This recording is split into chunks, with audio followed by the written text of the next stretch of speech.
Hello guys, ઇન્ડોઆઈએસમાં આપનું સ્વાગત છે। આજનો પહેલો ક્વેશ્ચન ક્વાડ ગ્રુપના બારામાં છે। ક્વેશ્ચન છે, નીચેનામાંથી કયો દેશ ક્વાડ ગ્રુપનો ભાગ નથી એના વિશે તમારે ઇન્ફોર્મેશન આપવાની છે। ઓપ્શન છે જાપાન, સાઉથ કોરિયા, યુએસ કે ઓસ્ટ્રેલિયા। બીજો question right to information act 2005ના સેક્શન 8ના બારામાં છે। ક્વેશ્ચન છે, રાઇટ ટુ ઇન્ફોર્મેશન એક્ટ 2005નો સેક્શન 8 શાની સાથે ડીલ કરે છે? તમારી પાસે ઓપ્શન છે કે દરેકે દરેક પબ્લિક ઓથોરિટી દ્વારા સુઓ મોટો ઇન્ફોર્મેશનને ડિસ્ક્લોઝ કરવી, એટલે કે પોતાની જાતે આરટીઆઈમાં ઇન્ફોર્મેશન ના માંગી હોય તેમ છતાં પોતાની જાતે કોઈ ઇન્ફોર્મેશનને ડિસ્ક્લોઝ કરવી એની સાથે ડીલ કરે છે। કે non disclosure of certain information, માની લો કે ભારતની સિક્યોરિટી માટે ખૂબ જ ઇમ્પોર્ટન્ટ એવી મેટર હોય અને કોઈ વ્યક્તિએ આરટીઆઈ ફાઇલ કરી હોય કે ભાઈ ભારત સરકારે પોતાની ન્યુક્લિયર મિસાઇલને કઈ કઈ જગ્યાએ ડિપ્લોય કરી છે એના વિશે અમને ઇન્ફોર્મેશન આપો, તો ભાઈ આ પ્રકારનો નકામો ટાઈમ વેસ્ટ કરતા હોય, તમને ખબર છે કે ભાઈ આ પ્રકારની ઇન્ફોર્મેશન જો ચાઇના પાકિસ્તાનને ખબર પડી જાય તો એ ભારતની સિક્યોરિટી માટે એક પ્રકારનો થ્રેટ કહેવાય। તો non disclosure of certain information આની સાથે ડીલ કરે છે। કે પછી compulsory disclosure of certain information, માની લો કે કોઈ વ્યક્તિએ આરટીઆઈ માંગી હોય તો કમ્પલસરી એનો ઇન્ફોર્મેશન આપવી જ પડે, આની સાથે ડીલ કરે છે।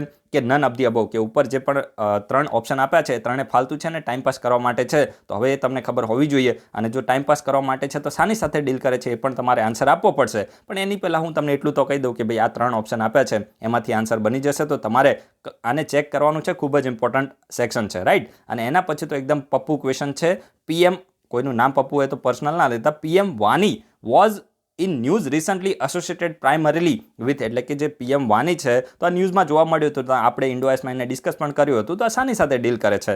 હવે ઓપ્શન છે ડિજિટલ લિટરેસી સાથે, ઇન્ટરનેટ એનાલિટિક્સ સાથે, ત્રીજું છે વાઈફાઈ એક્સેસ નેટવર્ક ઇન્ટરફેસ, આ તો કોઈ પણને ફૂલ ફોર્મ ખબર હશે તો પણ એ તો સાચો જવાબ આપી શકે છે। જીપીએસસીમાં ક્વેશ્ચન બનશે, જો જીપીએસસીમાં એસટીઆઈ પછી 1, 2 ડીવાયએસઓ આરએફઓ આ ચારમાંથી કોઈ એક એક્ઝામમાં ક્વેશ્ચન હશે, આપણી 100% ગેરંટી છે, જોઈ લેજો તમે। પીએમ વાની છે તો શાની સાથે ડીલ કરે છે? અને તમારી પાસે ચોથો ઓપ્શન પણ ડિજિટલ ઇન્સ્યોરન્સ છે, તો આસાનીથી તમે આ ત્રણ ક્વેશ્ચનોના આન્સર આપી શકો છો। વધારે લોકો પાર્ટિસિપેટ કરશો તો વધારે સારું રહેશે, અને નહીં રહો તો પછી આપણે ક્વેશ્ચન બંધ કરી દઈશું। આજનો જે પહેલો આર્ટિકલ છે તો એક્સરસાઇઝ ડેઝર્ટ ફ્લેગના બારામાં છે। જો ખૂબ જ ઇમ્પોર્ટન્ટ એક્સરસાઇઝ છે, જીપીએસસીની એક્સરસાઇઝ છે ને, જીપીએસસી માટે ખૂબ જ ફેવરેટ છે, આ પ્રકારના ક્વેશ્ચન બને છે।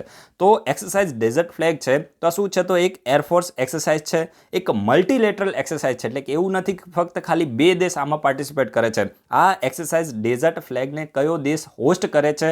તો યુએઈ, યુનાઇટેડ આરબ એમિરાટ્સ છે, તો એની એરફોર્સ દ્વારા આ એક્સરસાઇઝને હોસ્ટ કરવામાં આવે છે અને છઠ્ઠું એડિશન છે। આનો મતલબ શું થાય? છઠ્ઠું એડિશન છે, અને આ એક્સરસાઇઝ ડેઝર્ટ ફ્લેગ 6 છે, તો એ યુએઈના કોઈ એરબેઝમાં થઈ રહી છે, તો એ એરબેઝ કયો છે આપણી માટે ઇમ્પોર્ટન્ટ નથી, યુએઈમાં આ એક્સરસાઇઝ થઈ રહી છે, તો આ તમે યાદ રાખજો। અને પહેલી વખત ફર્સ્ટ ટાઈમ ભારતની એરફોર્સે પણ આ ડેઝર્ટ ફ્લેગ એક્સરસાઇઝની અંદર પાર્ટિસિપેટ કર્યું છે। અને ભારત સિવાય બીજા કયા દેશ છે? તો જેવી રીતે તમે જોશો તો અમેરિકા છે, અને south Korea, France, Saudi Arabia છે, બહેરીન, તો આ બધા દેશોની એરફોર્સે પણ પાર્ટિસિપેટ કર્યું છે। આ મલ્ટીનેશનલ એટલે કે મલ્ટીલેટરલ આપણે એને કહી શકીએ, કોઈ બાયલેટરલ એક્સરસાઇઝ નથી, બે દેશોની એક્સરસાઇઝ નથી, યુએઈની એરફોર્સ દ્વારા આ એક્સરસાઇઝને હોસ્ટ કરવામાં આવે છે। વધારે આપણે થોડી ઇન્ફોર્મેશન લઈએ તો આ એક્સરસાઇઝ યુએઈમાં થઈ રહી છે, રાઈટ। તો આટલી ઇન્ફોર્મેશન તમે નોટ ડાઉન કરી દેજો, ઇમ્પોર્ટન્ટ છે, ભારતની એરફોર્સે આની અંદર ભાગ લીધો છે। એના પછી જે નેક્સ્ટ આર્ટિકલ છે તો United Nation World wild Life ડેના બારામાં છે। તો જો ઇમ્પોર્ટન્ટ છે, 3જી માર્ચના દિવસે આ world wild life day celebrate કરવામાં આવે છે। 3જી માર્ચ આપણી માટે ઇમ્પોર્ટન્ટ નથી, પણ આ વર્લ્ડ વાઇલ્ડ લાઇફ ડેને આપણે શા માટે 3જી માર્ચે સેલિબ્રેટ કરીએ છીએ અને આપણી માટે ઇમ્પોર્ટન્ટ છે? સમજી ગયા, આપણી માટે ઇમ્પોર્ટન્ટ છે કારણ કે આ જ દિવસે 1973માં 1973માં સાઇટ્સ એટલે કે convention on international trade in endangered species wild ફોના and flora, તો આ સાઇટ્સ કન્વેન્શનને આપણે શું કર્યું હતું? એને સાઇન કર્યું હતું, સાઇટ્સ કન્વેન્શન ઉપર સાઇન કરવામાં આવી હતી 3જી માર્ચ 1973 1973ના દિવસે, અને એટલા જ માટે યુનાઇટેડ નેશન દ્વારા 2013માં શું કરવામાં આવ્યું? રેઝોલ્યુશન પાસ કરવામાં આવ્યું અને પ્રોક્લેમ કરવામાં આવ્યું, ઘોષિત કરવામાં આવ્યું કે ભાઈ આપણે હવે દર વર્ષે 3જી માર્ચનો જે દિવસ છે તો એને United Nation World wild life day તરીકે આપણે એને સેલિબ્રેટ કરીશું, કારણ કે આ જ દિવસે 1973માં સાઇટ્સ કન્વેન્શનને સાઇન કરવામાં આવ્યું હતું, એના ઉપર સિગ્નેચર કરવામાં આવી હતી। તો આ રીઝન તમને ખબર પડી ને। અને મકસદ તો શું છે તો ભાઈ મેઇનલી આનો રીઝન એ છે કે ભાઈ જે પણ વિશ્વની અંદર વાઇલ્ડ એનિમલ અને પ્લાન્ટ્સ જોવા મળે છે તો એના વિશે એને પ્રોટેક્ટ કરવા માટે લોકોમાં જાગૃતતા ફેલાવે, અવેરનેસ ફેલાવવા માટે આ દિવસને સેલિબ્રેટ કરવામાં આવે છે. સાવ ફાલતુ છે, બધાને ખબર પડે એટલા માટે જ આ ડેને આપણે સેલિબ્રેટ કરતા હોઈએ. અને થીમ આપણે જોઈએ, theme forest and livelihood sustaining people and planet important છે. Forest and livelihood sustaining people and planet જીપીએસસીમાં થીમ ઇમ્પોર્ટન્ટ થઈ જાય છે. થોડી નોટ ડાઉન કરી દેજો. આ રીતે આ ક્વેશ્ચન આવી શકે કે 2021નો જે વર્લ્ડ વાઇલ્ડલાઇફ ડે હતો એની થીમ શું હતી તો forest and livelihood sustaining people and planet આ વર્ષના વર્લ્ડ વાઇલ્ડલાઇફ ડેની થીમ હતી. અને આપણે convention on international trade in endangered species in wild ફોના and flora convention, આ સાઇટ્સ કન્વેન્શન વિશે આપણે થોડી ઇન્ફોર્મેશન લઈએ તો જો મેઇનલી આ એક ઇન્ટરનેશનલ રેગ્યુલેટરી ટ્રીટી છે. આ સાઇટ્સ કન્વેન્શન શું છે? એક ઇન્ટરનેશનલ રેગ્યુલેટરી ટ્રીટી છે અને આની અંદર પાર્ટી દેશ કેટલા છે તો 183 કન્ટ્રીઝ આની મેમ્બર છે. તો આ પણ તમે યાદ રાખી શકો છો.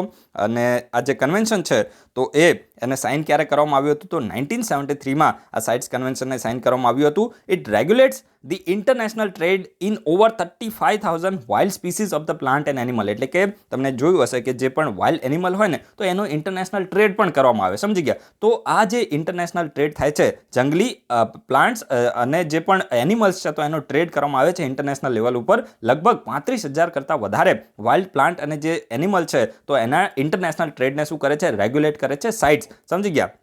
એ તમે એના નામથી તમે સમજી શકો છો. કન્વેન્શન જો શું લખ્યું છે, ઉભા હું તમને એનું નામ જ બતાવું. Convention on international trade in endangered species wild ફોના and flora. તો જો ફોના એટલે શું થાય? એનિમલ. અને ફ્લોરા એટલે શું થાય? જે પ્લાન્ટ્સ હોય તો એને ફ્લોરા કહેવામાં આવે છે એન્વાયરમેન્ટની ટર્મિનોલોજીમાં, રાઈટ? તો આ તમે સમજી શકો છો. And the focus of the convention is not solely on the protection of the species. એટલે કે એવું નથી કે ફક્ત અને ફક્ત આ સ્પીસીઝનું પ્રોટેક્શન ઉપર જ આ ફોકસ કરે છે. મેઇનલી આ ઇન્ટરનેશનલ ટ્રેડ છે તો એને પણ પ્રમોટ કરે છે. વાઇલ્ડ લાઈફનો જે ટ્રેડ થતો હોય તો એને પણ પ્રમોટ કરે છે. પરંતુ આ એ ધ્યાન રાખે છે કે જે પણ ઇન્ટરનેશનલ ટ્રેડ કરવામાં આવે છે તો પછી એ સ્પીસીઝના અસ્તિત્વ ઉપર એનો કોઈ ખતરો ક્રિએટ ના થવો જોઈએ, સમજી ગયા? એવું નહીં કે પછી એકદમ ઇન્ટરનેશનલ ટ્રેડને બંધ જ કરી દેવામાં આવે, એ નહીં. ઇન્ટરનેશનલ ટ્રેડને પ્રમોટ તો કરે છે પણ સાથે સાથે એ પણ ધ્યાન રાખે છે, એ પણ ખાતરી કરે છે કે આ ટ્રેડ સસ્ટેનેબલ વેમાં થાય. માની લો કે કોઈ પણ સ્પીસીઝ છે તો એ લુપ્ત થવાને આરે આવી છે તો ત્યારે પછી એનો તમે ટ્રેડ કરો તો પછી એના અસ્તિત્વ ઉપર ખતરો, એક જોખમ પેદા થઈ શકે છે. તો એને પણ ધ્યાન રાખે છે કે ભાઈ તમે જે પણ ઇન્ટરનેશનલ ટ્રેડ કરો એ એના અસ્તિત્વ માટે ડિટ્રીમેન્ટલ ના હોવું જોઈએ, જોખમકારક ના હોવું જોઈએ, એ પણ આ કન્ફર્મ કરે છે. હવે જુઓ, આ ખૂબ જ ઇમ્પોર્ટન્ટ છે. યુપીએસસીમાં ક્વેશ્ચન આવેલો છે સાઇટ્સના એપેન્ડિક્સ વિશે. તો સાઇટ્સના મેઇનલી 3 એપેન્ડિક્સ છે. આ ઇમ્પોર્ટન્ટ છે, યાદ રાખજો. 3 મેચ ધ ફોલોઈંગમાં ક્વેશ્ચન આવ્યા હતા. તો 3 એપેન્ડિક્સ છે. એમાં આપણે એપેન્ડિક્સ 1 જોઈએ ને તો જો મેઇનલી જે પણ સ્પીસીસ છે ને એના ઉપર ખૂબ જ વધારે ખતરો હોય, જેની સંખ્યા ખૂબ જ ઓછી થઈ ગઈ હોય તો એને સાઇટ્સના એપેન્ડિક્સ 1માં રાખવામાં આવે છે. It prohibits the trade in the species classified as highly endangered. જે પણ સ્પીસીસ છે તો એને હાઈલી એન્ડેન્જર્ડ કેટેગરીમાં ક્લાસિફાઈ કરવામાં આવી હોય, જેવી રીતે ક્રિટિકલી એન્ડેન્જર્ડ છે, પછી એક્સટિંક્ટ ઇન અ વાઇલ્ડ હોય, સમજી ગયા? તો આ પ્રકારની સ્પીસીઝનો ઇન્ટરનેશનલ ટ્રેડ છે તો એને પ્રોહિબિટ કરી દેવામાં આવે છે, પ્રતિબંધિત કરી દેવામાં આવે છે. કારણ કે જો આનો ઇન્ટરનેશનલ ટ્રેડ થશે તો એની જે ગનીચૂની જે પણ એની ગીનીચૂની જે એની સંખ્યા રહી હશે તો એ પણ શું થશે? ઓછી થઈ જશે. અને એટલા જ માટે મેઇનલી આને હાઈલી પ્રોટેક્ટેડ કેટેગરીમાં રાખવામાં આવે છે અને આનો જે ટ્રેડ છે ઇન્ટરનેશનલ ટ્રેડ તો એને પ્રોહિબિટ કરી દેવામાં આવે છે. હવે એપેન્ડિક્સ 2 છે તો એમાં શું છે? Allows the trade under very specific condition. એટલે કે આમાં માની લો કે જે પણ વાઇલ્ડ સ્પીસીઝ હોય તો એની પોપ્યુલેશન ઓછી થઈ રહી હોય પણ એટલી બધી બી વધારે ઓછી ના થઈ રહી હોય કે એનો અસ્તિત્વ ઉપર ખતરો હોય, સમજી ગયા? એટલે કે માની લો કે વલ્નરેબલ કેટેગરીમાં હોય અથવા તો નિયર થ્રેટન કેટેગરીમાં હોય તો પછી અથવા તો લિસ્ટ કન્સર્ન કેટેગરીમાં હોય તો એનો ઇન્ટરનેશનલ ટ્રેડને પરમિટ કરવામાં આવે છે. પરંતુ આમાં કેટલીક ટર્મ્સ એન્ડ કન્ડિશન હોય છે કે ભાઈ તમે આનો ટ્રેડ કરો તો તમારે આ પ્રકારની ટર્મ્સ એન્ડ કન્ડિશનને ફોલો કરવી પડશે. And this requires exporting country obtain a permit but not the importing country. એટલે કહેવા શું માંગે છે કે જે પણ દેશ આ પ્રકારની માની લો કે કોઈ વાઇલ્ડ એનિમલ છે તો એનો એક્સપોર્ટ કરતું હોય તો એક્સપોર્ટિંગ એ એનિમલને મોકલવાવાળી કન્ટ્રીએ પરમિશન લેવી પડે છે, પરંતુ જે ઇમ્પોર્ટ કરવાવાળો દેશ છે તો એને પરમિશનની જરૂર પડતી નથી. તો આ પણ ફેક્ટ તમે યાદ રાખી શકો છો. અને એપેન્ડિક્સ 3 શાની માટે છે? Species require only a certificate of the origin to be traded. એટલે કે આમાં જ્યાંથી જે પણ સ્પીસીઝ છે તો એનું ટ્રેડ કરવામાં આવતું હોય તો એમાં સર્ટિફિકેટ ઓફ ઓરિજિનની આમાં જરૂર પડે છે. આમાં વધારે કોઈ એટલા પ્રોટોકોલ આવતા નથી. અને એક વસ્તુ યાદ રાખજો, એપેન્ડિક્સ 3 છે તો એમાં એવા એનિમલ હોય અને પ્લાન્ટ્સ હોય કે જેમાં એક દેશની અંદર કોઈ એક મેમ્બર કન્ટ્રીઝની અંદર એના અસ્તિત્વ પર ખતરો હોય. જે રીતે મેં તમને યસ્ટરડે કે થોડા દિવસ પહેલાં જ કારાકલ વિશે ઇન્ફોર્મેશન આપી હતી. તો જે કારાકલ છે ને, જે વાઇલ્ડ કેટ છે, તો એ ઇન્ડિયાની અંદર ક્રિટિકલી એન્ડેન્જર્ડ કેટેગરીમાં છે. પણ આપણે એને જો આફ્રિકન કોન્ટિનેન્ટમાં જોઈએ તો ત્યાં એની પોપ્યુલેશન વધી રહી છે. તો ઇન્ડિયાની અંદર એની પોપ્યુલેશન ઓછી થઈ રહી છે. તો આમાં આ પ્રકારના જે પણ સ્પીસીઝ હોય, જે એક મેમ્બર કન્ટ્રીઝની અંદર એની સંખ્યા ઓછી થઈ રહી હોય, તો એ એપેન્ડિક્સ 3માં આવતા હોય છે. અને આમાં એટલા બધા વધારે રિસ્ટ્રિક્શન હોતા નથી ઇન્ટરનેશનલ ટ્રેડમાં. તો આ પણ તમે યાદ રાખી શકો છો. અને જે સાઇટ્સ છે તો એ લીગલી બાઇન્ડિંગ છે. આ તમે યાદ રાખજો, ખૂબ જ ઇમ્પોર્ટન્ટ છે. સાઇટ્સ કન્વેન્શન એ મેમ્બર કન્ટ્રીઝ ઉપર લીગલી બાઇન્ડિંગ છે. આની પોલિસીઝ એ લીગલી બાઇન્ડિંગ છે. પરંતુ એક વસ્તુ યાદ રાખજો કે સાઇટ્સ કન્વેન્શન છે તો એ કોઈ પણ દેશના ડોમેસ્ટિક લોનું સ્થાન લેતું નથી. યુપીએસસીમાં આ પ્રકારનો પણ ક્વેશ્ચન આવેલો છે કે જે સાઇટ્સ છે તો એ લીગલી બાઇન્ડિંગ છે. અને બીજું સ્ટેટમેન્ટ એવું હતું કે સાઇટ્સ કન્વેન્શન એ દેશોના ડોમેસ્ટિક લોનું સ્થાન લે છે. તો એ સ્ટેટમેન્ટ રોંગ છે. ડોમેસ્ટિક લોનું સ્થાન લેતું નથી, કારણ કે દરેક સ્ટેટ એ સોવરેન સ્ટેટ છે. આ પ્રકારની જે પણ સાઇટ્સની પોલિસીઝ હોય તો એને એડોપ્ટ કરવા માટે દરેકે દરેક કન્ટ્રી એ પોતાની જે પણ પાર્લામેન્ટ હોય તો એની અંદર લેજિસ્લેશન પસાર કરે છે અને આના જે પણ ગોલ હોય તો એને ઇમ્પ્લિમેન્ટ કરે છે. તો કોઈ પણ દેશનું જે પણ ડોમેસ્ટિક લો છે તો એનું સ્થાન સાઇટ્સનું કન્વેન્શન લેતું નથી, કારણ કે મેં તમને પહેલાં પણ કીધું છે કે એને રેટિફાઈ કરવામાં આવે છે. કોઈ પણ માની લો કે કન્વેન્શનને જેવી રીતે પેરિસ ક્લાઇમેટ એગ્રીમેન્ટ ઇન્ડિયાએ સાઇન કર્યો હોય, પછી એને આપણા દેશની પાર્લામેન્ટની અંદર રેટિફાઈ કરવામાં આવે, કારણ કે ભારત દેશ એક સોવરેન કન્ટ્રી છે. સમજી ગયા? અને એ ભારત દેશનો જે પણ લો છે તો એ ખુદના માટે ખુદ લો બનાવશે. એવું નહીં કે કોઈ બીજો દેશ આવીને આપણી ઉપર લોને થોપી દેશે. સમજી ગયા? તો આ વસ્તુ તમે યાદ રાખજો. ઇમ્પોર્ટન્ટ મહત્વના ફેક્ટ હતા, ડિટેલમાં ઇન્ફોર્મેશન આપી છે. એના પછી જે નેક્સ્ટ આર્ટિકલ છે તો રિજનલ કસ્ટમ લેબોરેટરીના બારામાં છે. તો જો ઇમ્પોર્ટન્ટ શું છે કે ભાઈ એશિયા પેસિફિક રીજન માટે વર્લ્ડ કસ્ટમ ઓર્ગેનાઇઝેશન દ્વારા, ઇમ્પોર્ટન્ટ છે, એશિયા પેસિફિક રીજન માટે વર્લ્ડ કસ્ટમ ઓર્ગેનાઇઝેશન દ્વારા ભારતની જે સેન્ટ્રલ રેવન્યુ કંટ્રોલ લેબોરેટરી છે જે ન્યૂ દિલ્હીમાં છે, તો એને રિજનલ કસ્ટમ લેબોરેટરી તરીકે ડેઝિગ્નેટ કરી દીધી છે. યાદ રાખજો, એશિયા પેસિફિક રીજનમાં રિજનલ કસ્ટમ લેબોરેટરી તરીકે વર્લ્ડ કસ્ટમ ઓર્ગેનાઇઝેશન દ્વારા કોને ડેઝિગ્નેટ કરવામાં આવી છે? તો સેન્ટ્રલ રેવન્યુ કંટ્રોલ લેબોરેટરીને ડેઝિગ્નેટ કરવામાં આવી છે. અને જે સેન્ટ્રલ રેવન્યુ કંટ્રોલ લેબોરેટરીની આપણે વાત કરીએ તો ન્યૂ દિલ્હીમાં છે. અને એ કોના તહેત કામ કરે છે? તો central board of indirect taxes and custom, central board of indirect taxes and custom, તો આના તહેત કામ કરે છે. અને આ સેન્ટ્રલ રેવન્યુ કંટ્રોલ લેબોરેટરીને ક્યારે એસ્ટાબ્લિશ કરવામાં આવી હતી? તો 1939માં એસ્ટાબ્લિશ કરવામાં આવી હતી. અને આનું જે હેડક્વાર્ટર છે તો એ મેઇનલી 14 જેટલી રિજનલ લેબોરેટરીઝ છે તો એને આ મેઇનલી કંટ્રોલ કરે છે. And with it's recognition as the regional control regional custom laboratory, the CRCL joins a select group of the custom laboratories in the region like those in the Japan and Korea. આ તમે યાદ રાખજો કે India સિવાય Japan અને કોરિયાને જ આ પ્રકારની રિજનલ કસ્ટમ લેબોરેટરીની ડેઝિગ્નેશન મળેલી છે. તો મહત્વના ફેક્ટ તમે યાદ રાખી શકો છો. આપણે વર્લ્ડ કસ્ટમ ઓર્ગેનાઇઝેશન વિશે થોડું રિવિઝન કરીએ તો જો આ વર્લ્ડ કસ્ટમ ઓર્ગેનાઇઝેશનને 1952 એસ્ટાબ્લિશ કરવામાં આવ્યું હતું. અને ત્યારે આનું જે નામ હતું તો એ કસ્ટમ કોઓપરેશન કાઉન્સિલ હતું. પછી એનું નામ ચેન્જ કરી દેવામાં આવ્યું હતું. આ એક ઇન્ડિપેન્ડન્ટ ઇન્ટરગવર્મેન્ટલ ઓર્ગેનાઇઝેશન છે, ઇન્ડિપેન્ડન્ટ ઇન્ટરગવર્મેન્ટલ બોડી છે. અને આનું મેઇનલી મિશન શું છે કે ભાઈ જે કસ્ટમ ઇફેક્ટિવનેસ છે અને એફિશિયન્સીસ છે કસ્ટમ એડમિનિસ્ટ્રેશનની અંદર, તો એને એનહેન્સ કરવી, એને વધારવી, આનો મેઇનલી મકસદ છે. અને આનું હેડક્વાર્ટર ક્યાં છે? તો બ્રસેલ્સ બેલ્જિયમમાં આનું હેડક્વાર્ટર છે. તો મહત્વના ફેક્ટ તમે યાદ રાખી શકો છો. હવે જો આ સેસ અને સરચાર્જ વિશે ફરીથી અત્યારે ન્યૂઝ છે તો અત્યારે આપણે ફરીથી એનો ટાઈમ ખરાબ કરવો નથી. હું તમને 4 ઓક્ટોબરનો વિડીયો રેકમેન્ડ કરું છું. ઇન્ડો આઈએસમાં પહેલો જ ટોપિક 4 ઓક્ટોબર, એ દિવસે યુપીએસસીની એક્ઝામ પણ હતી. તો 4 ઓક્ટોબરે મેં તમને સેસ અને સરચાર્જ વિશે ડિટેલમાં ઇન્ફોર્મેશન આપી છે. તો તમે એ વિડીયોને જોઈ શકો છો. ટાઈમ મળશે તો આપણે આઈ બટન મેં એને લગાવી દઈશું. અધરવાઇઝ તમારી જાતે એને શોધીને તમે જોઈ લેજો. એના પછી જે નેક્સ્ટ આર્ટિકલ છે તો આ યુપીએસસી માટે ઇમ્પોર્ટન્ટ ક્વેશ્ચન બની શકે છે આમાંથી, અને ક્વેશ્ચન બનવો જોઈએ. ખૂબ જ ઇમ્પોર્ટન્ટ છે. તમને છે ને આ પ્રકારનો ક્વેશ્ચન પૂછવામાં આવશે કે કાફે રેગ્યુલેશન ન્યૂઝમાં હતી, તો આ કાફે રેગ્યુલેશન શાની માટે છે? જો આ પ્રકારનો ક્વેશ્ચન બનવો જોઈએ. મને તો હું 100% કહું છું, મને આ ક્વેશ્ચન ખૂબ જ ગમ્યો હતો. આર્ટિકલ જ ખૂબ જ ગમે છે. કાફે રેગ્યુલેશન એ શાની સાથે ડીલ કરે છે? તો ઓટોમોબાઈલ સેક્ટર સાથે ડીલ કરે છે ભાઈ. પેલું જે કાફે હોય ને એ કાફે નથી, આ સમજી ગયા? કાફે રેગ્યુલેશન એ મેઇનલી ઓટોમોબાઈલ સેક્ટર માટે છે. અને કાફેનું ફૂલ ફોર્મ પહેલાં તો યાદ રાખો, કોર્પોરેટ એવરેજ ફ્યુલ એફિશિયન્સી. હવે જો મેઇનલી છે ને તો આ કાર્બન ફૂટપ્રિન્ટને ઓછું કરવા માટે છે. જે BS6 નોર્મ છે ને તો એ સિમિલર છે.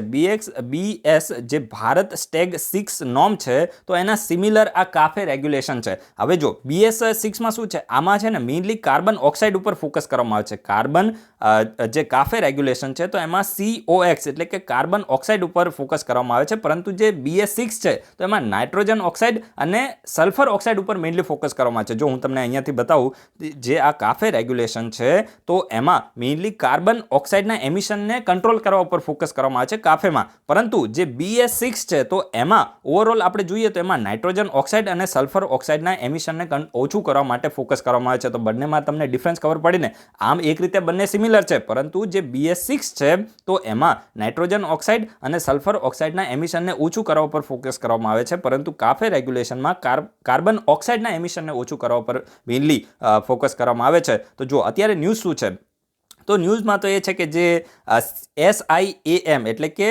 Society of Indian automobile manufacture, જે ઓટોમોબાઈલને મેન્યુફેક્ચર, જે કારની મેન્યુફેક્ચરિંગ કંપની છે, તો આ બધા જે મેન્યુફેક્ચર છે તો એને શું કર્યું છે, ભારત સરકારના જે union road transport and highway minister છે આપણા ગડકરી સાહેબ, તેમને રિક્વેસ્ટ કરી છે કે ભાઈ તમે આ BS6 કાફે રેગ્યુલેશન છે તો આને ઇમ્પ્લિમેન્ટ કરવાની જે ટાઈમ ડ્યુરેશન છે તો એને થોડો ટાઈમ પોસ્ટપોન કરી દો, અને આને પોસ્ટપોન કરીને 1 એપ્રિલ 2024 સુધી તમે આને મુલતવી રાખો. કારણ કે જો જે COVID-19 છે ને એના હિસાબથી અમારી ઇન્ડસ્ટ્રીને ખૂબ જ વધારે એવું નુકસાન થયું છે, અને ઓલરેડી અમે ખૂબ જ લોસમાં ચાલી રહ્યા છીએ, અને ધીરે ધીરે અમે રિકવર કરી રહ્યા છીએ, તો અમને થોડો તમે ટાઈમ આપો. એ પ્રકારની રિક્વેસ્ટ આ લોકોએ કરી છે CM વાળાએ. તો આ બધી તમને ખબર પડી ગઈ હશે ને કે કાફેનું ફૂલ ફોર્મ પહેલાં તો તમે યાદ રાખો, કોર્પોરેટ એવરેજ ફ્યુલ એફિશિયન્સી, અને ઓટોમોબાઈલ સેક્ટર સાથે ડીલ કરે છે, અને કાર્બન ઓક્સાઇડના એમિશન ઓછું કરવા માટે છે ને BS6ના સિમિલર છે. ફરીથી હું બોલું છું, તમે યાદ રાખજો, UPSCમાં ક્વેશ્ચન બની શકે છે, રાઈટ. કાફે જોઈને તો બધાને કન્ફ્યુઝન થઈ જાય પેલા સાથે, રાઈટ. તો આ તમે યાદ રાખી શકો છો. હવે નેક્સ્ટ જે આજનો આર્ટિકલ છે તો લોકસભા ટીવી અને રાજ્યસભા ટીવીના બારામાં છે, બંનેને મર્જ કરીને હવે સંસદ ટીવી કરી દેવામાં આવ્યું છે. તો આ વસ્તુ તમે યાદ રાખી શકો છો. પહેલાં પણ આપણે ડિસ્કસ કરેલું છે કે આ લોકસભા ટીવી અને રાજ્યસભા ટીવી તમે જોયું હશે કે રાજ્યસભા છે ને ખૂબ જ આગળ નીકળી ગયું છે, અને લોકસભા છે તો હજુ મતલબ એટલા બધા લોકો એના વ્યુઅર નથી, અને આ જે રાજ્યસભા ટીવી છે તો મતલબ એનું જે કામકાજ છે ખૂબ જ સારું છે, સારું એવું નોલેજ તમને UPSC માટે ત્યાં મળે. પણ હવે કેવું છે કે આ બધું બિગ પિક્ચર ને આ બધું જે આવે ને દેશાંતર ને, પહેલાં એ બધું સારું હતું, પણ અત્યારે તો આપણે જોઈએ ને તો એવું જ લાગે કે નકરી સરકારની વાવે જ થાય છે, સમજી ગયા. એટલે તમારું મતલબ જે એક ક્રિટિકલ પોઈન્ટ તમને મળવો જોઈએ ને ત્યાંથી ના મળે, અને એટલા માટે હવે બધું આ નકામું થઈ ગયું છે, રાઈટ. તો લોકસભા ટીવી અને રાજ્યસભા ટીવી તમે યાદ રાખી શકો છો. સંસદ ટીવી છે, સંસદ ટીવી તે એનું નામ કરી દેવામાં આવ્યું છે. અને આપણે થોડી વધારે ઇન્ફોર્મેશન લઈએ. The merger of the Lok Sabha TV and Rajya Sabha TV has been finalize and will be replace by Sansad TV, એટલે કે સંસદ ટીવી દ્વારા એને રિપ્લેસ કરી દેવામાં આવશે. જો ચેનલ તો બંને અલગ જ રહેવાની છે, એવું નથી કે પછી સંસદ ટીવી નવી ચેનલ થઈ જશે, સમજી ગયા, પરંતુ એનું જે અંદરનું એડમિનિસ્ટ્રેશન હોય ને એ સિંગલ થઈ જશે, સમજી ગયા. આપણે એમાં વધારે પડવાની જરૂર નથી. એમાં નોકરી હોય તો તમારે ત્યાં એમાં તમે ફોર્મ ભરી શકો છો. રિટાયર્ડ IAS ઓફિસર રવિ કપૂર છે, રવિ કપૂર રિટાયર્ડ IAS ઓફિસર છે, તો એ ભાઈને આના CEO અપોઇન્ટ કરવામાં આવે છે. તો આ પણ તમે જોઈ શકો છો કે ફ્યુચર તમારું બ્રાઇટ થઈ જશે. એના પછી જે નેક્સ્ટ આર્ટિકલ છે તો આ ક્વેશ્ચન બની શકે એવો છે GPSCમાં, UPSCમાં નહીં આવે. ઉદયપુર સાયન્સ સેન્ટર છે, ઉદયપુર સાયન્સ સેન્ટર, તો આ કયા રાજ્યમાં લોકેટેડ છે? ચલો તમારી જાતે તમે જસ્ટ ખાલી ગેસ કરો કયા રાજ્યમાં હશે. હું તમને ઓપ્શન આપું છું. ઉદયપુર સાયન્સ સેન્ટર, તો પહેલો તમને ઓપ્શન આપું છું રાજસ્થાન, પછી ત્રિપુરા આપું છું, પછી ગુજરાત આપું છું, અને છત્તીસગઢ. તો આ 4 રાજ્યમાંથી કયા રાજ્યમાં ઉદયપુર સાયન્સ સેન્ટર હશે? વિચારો. રાજસ્થાન લાગ્યું ને? રાજસ્થાન નથી, આ ઉદયપુર છે તો ત્રિપુરાનો છે, એટલા માટે જ મેં ક્વેશ્ચન બનાવ્યો હતો. આ જે ઉદયપુર સાયન્સ સેન્ટર છે તો એ ભારતનું 22મું સાયન્સ સેન્ટર છે, અને ત્રિપુરામાં છે, સમજી ગયા. ત્રિપુરામાં આ સાયન્સ સેન્ટર છે. ઉદયપુર એ ત્રિપુરાની સિટી છે, રાઈટ. અને ત્રિપુરાની 3rd લાર્જેસ્ટ સિટી છે ઉદયપુર. એનું બીજું કંઈક નામ છે, નામ આપણે યાદ રાખવાની જરૂર નથી. તો જો જે ત્રિપુરાના ગવર્નર છે તો એના દ્વારા ત્રિપુરાના લોકોને ઉદયપુર સાયન્સ સેન્ટર છે તો એને ડેડિકેટ કરવામાં આવ્યું છે. અને ઉદયપુર સાયન્સ સેન્ટર એ ભારતનું 22મું સાયન્સ સેન્ટર છે, અને આને કોના દ્વારા ડેવલપ કરવામાં આવ્યું છે? યાદ રાખજો, ઇમ્પોર્ટન્ટ છે. અહીંયાથી ક્વેશ્ચન બનશે national council of science museum. હવે જો અહીંયાથી ક્વેશ્ચન UPSCમાં બની શકે, આ હું તમને કહી શકું. National council of science museum છે તો આ કઈ મિનિસ્ટ્રીમાં આવે છે? તો જો ખૂબ જ ઇમ્પોર્ટન્ટ છે. તમને છે ને પહેલાં જ આપશે ministry of science and technology, પણ એ સ્ટેટમેન્ટ રોંગ હશે. Ministry of culture, ministry of કલ્ચરમાં આવે છે national council of science museum. Note down કરી દો, આ લાઇનને નોટ ડાઉન કરો. National council of science museum A ministry of કલ્ચરમાં ઓટોનોમસ ઓર્ગેનાઇઝેશન છે. કેવું છે? ઓટોનોમસ ઓર્ગેનાઇઝેશન છે, અને એના દ્વારા આ સાયન્સ ઉદયપુર સાયન્સ સેન્ટર છે તો એને ડેવલપ કરવામાં આવ્યું છે, and handed over to the state government under the ministry of cultures. જો મિનિસ્ટ્રી ઓફ કલ્ચરની એક સ્કીમ છે જેનું નામ છે promotion of culture of science. Promotion promotion of culture of science scheme કોની છે? તો એ પણ મિનિસ્ટ્રી ઓફ કલ્ચરની છે. જો અહીંયાથી પણ ક્વેશ્ચન બની શકે, ક્વેશ્ચન પૂછો હોય તો ગમે તે રીતે બને કે promotion of culture of science scheme એ કોની સ્કીમ છે, તો તમને ત્યારે પણ પહેલો જ option ministry of science and technology આપી શકે, પણ ત્યારે પણ તમારે યાદ રાખવાનું છે મિનિસ્ટ્રી ઓફ કલ્ચરની સ્કીમ છે promotion of culture of science. અને the science culture these science centers has been developed at a cost of 6 crore. તો આ 6 કરોડના ખર્ચે બની છે, આપણે એનાથી કોઈ લેવા દેવા નથી. અને આને ફંડ મિનિસ્ટ્રી ઓફ કલ્ચર અને ત્રિપુરાનું જે ડિપાર્ટમેન્ટ ઓફ સાયન્સ છે બંને દ્વારા સાથે મળીને આને ફંડ કરવામાં આવ્યું છે. એ પણ તમે યાદ નહીં રાખો તો ચાલશે, જસ્ટ આટલું તમે યાદ રાખો. ફરીથી તમને રિવિઝન કરાવું છું, ઉદયપુર સાયન્સ સેન્ટર એ ઉદયપુર ત્રિપુરામાં છે અને મેઇનલી ભારતનું 22મું સાયન્સ સેન્ટર છે, ડેવલપ કર્યું છે national council of science museum, જે આવે છે મિનિસ્ટ્રી ઓફ કલ્ચરમાં. અને મિનિસ્ટ્રી ઓફ કલ્ચરની એક સ્કીમ છે promotion of culture of science scheme, એના તહેત આ જે સાયન્સ સેન્ટર છે ઉદયપુર સાયન્સ સેન્ટર, તો એને ડેવલપ કરવામાં આવ્યું છે. રાઈટ. તો હવે આપણે વિડીયોને કમ્પ્લીટ કરીએ. સોશિયલ મીડિયાને તમે જોઈન કરી શકો છો, ખાસ કરીને ટેલિગ્રામ જોઈન કરી શકો છો. અને તમારે એડમિનનો કોન્ટેક્ટ કરવો હોય તો ઇન્સ્ટાગ્રામમાં જે એડમિન છે ત્યાંથી તમે મેસેજ કરી શકો છો, પણ એનો મેસેજનો રિપ્લાય એ ઇમિડિયેટ તમને નહીં મળે, પણ રિપ્લાય જરૂર મળશે, એની આપણી ગેરંટી છે. So guys, thanks for watching. તમારા બધાનો દિવસ શુભ જાય.